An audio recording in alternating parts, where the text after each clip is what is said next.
Kia ora tātou, good evening. Everyone agrees our exchange rate's too high, but how to bring it down is a tricky and divisive question. The CTU says the suggestion by the Greens to print more money needs further investigation. But former Reserve Bank Governor Don Brash says the exchange rate's been too high for quite some time. But the bank has obviously made a judgment that any further easing of monetary policy would increase inflation. But primarily, therefore, the government to do, if the government were to tighten their fiscal policy, the Reserve Bank would be obliged to ease monetary policy. That would bring the exchange rate down. Prime Minister John Key says the country's economy isn't in the basket case category and quantitative easing isn't the answer to our high exchange rate. If printing money was the answer, Zimbabwe would be the richest country in the world, and it's not. Northland DHB is investigating a third possible outbreak of norovirus at a Whangarei rest home. Medical Officer of Health Jonathan Jarman says rest homes in Waipu and Kensington have been given the all clear after nearly a month of battling the highly infectious stomach bug. But he says they're waiting on tests to confirm a third outbreak. The Child Poverty Action Group says that parents failing to feed their children aren't doing so out of neglect, but from lack of money. Group spokesman Mike O'Brien says the government must act on child poverty. Deputy Prime Minister Bill English has confirmed he's open to a food programme, but no commitment has yet been made. Police have named the man who went missing while whitebaiting in Canterbury last night. He's Victor Edward Borman from Ashburton. The 21-year-old had been whitebaiting with two friends in rough conditions and without life jackets at the Rakaya River mouth when he lost his footing at around 7 p.m. The search for a distinctively tattooed prison escapee continues around the North Island.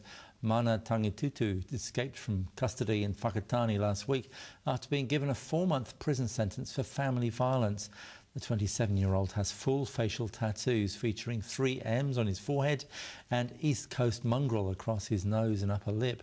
Police have executed a number of search warrants looking for Tangitutu, who has links to the Gisborne area, Whakatane, Tauranga and the North Shore. An Auckland accountant has been struck off for reusing more than $14,500 worth of department store gift vouchers to help herself, family and her friends. Anuradha Sharma was required in her job at Farmers to reconcile and then destroy gift vouchers as they came through the store.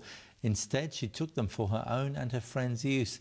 She was given name suppression until today. Wellington city ratepayers will contribute $1.1 million to celebrations marking the premiere of the first of the Hobbit movies. Wellington Mayor Celia Wade-Brown has today launched a special clock on the front of the Embassy Theatre to count down the days, hours and even the minutes until the November the 28th event. Wellington will be rebranding itself as the middle of Middle-earth around the event, displaying Hobbit-themed artwork and hosting special screenings of the Lord of the Rings trilogy.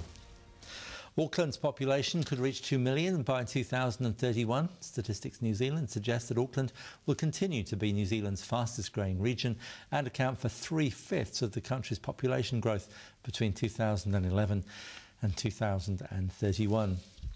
Finally, Olympic legend Usain Bolt has joined in some light-hearted basketball training with the New Zealand Breakers this afternoon. Bolt pushed the North Shore crowd of around 100 into huge applause by draining a three-pointer.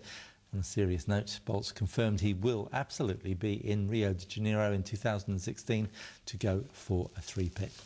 That's it from us. Thanks very much for watching. We'll see you again soon. Ka kite anō.